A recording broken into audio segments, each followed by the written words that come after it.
அடிப்படை பிரச்சனை தீர்த்துருக்கீங்களா? ப்ராப்ளம் இருக்கா? பண்ணி கொடுத்துருக்கோம் சார். எல்லாருக்கும் இங்க பந்தல் போட்டு சேர்ஸ்ல இடம் கொடுத்துருக்கோம் சார். சார் அதிகமா கலைஞர் மகளிர் உரிமை திட்டம் தான் சார் அதிகமா வருது. இன்ஃபேக்ட் இதுல உட்கார்ந்துருக்கவங்க எல்லாருமே அதுக்காக வந்தவங்க தான் sir. Sir Vanitha sir, Sriperumbudur sir. சரிம்மா, என்ன கோரிக்கை வந்திருக்கீங்க? என்ன கோரிக்கை உங்களுக்கு? சார் ஜாதி சர்டிபிகேட்டும் நேட்டிவ் சர்டிபிகேட்டும் அப்ளை பண்ணேன் சார். 2 டேஸ்ல எங்க திருப்பி கொடுத்துருக்காங்க சார். கிடைச்சிருச்சு உங்களுக்கு? சந்தோஷம் தானா? ஓகே சார், சந்தோஷம் சார். எனக்கு என்னை விட மக்களோட நலன் தான் முக்கியம். Sir Vanitha sir, Sriperumbudur sir. சரிம்மா, என்ன கோரிக்கை வந்திருக்கீங்க? என்ன கோரிக்கை உங்களுக்கு? சார் ஜாதி சர்டிபிகேட்டும் நேட்டிவ் சர்டிபிகேட்டும் அப்ளை பண்ணேன் சார். 2 டேஸ்ல எங்க திருப்பி கொடுத்துருக்காங்க சார். கிடைச்சிருச்சு உங்களுக்கு? சந்தோஷம் தானா?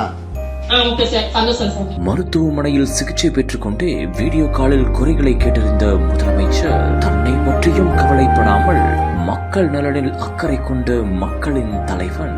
தமிழ்நாடு முழுவதும் 10,000 சிறப்பு முகாம்கள். உங்களுடன் ஸ்டாலின் திட்டத்தில் உங்கள் வீடு தேடி வரும் அரசு.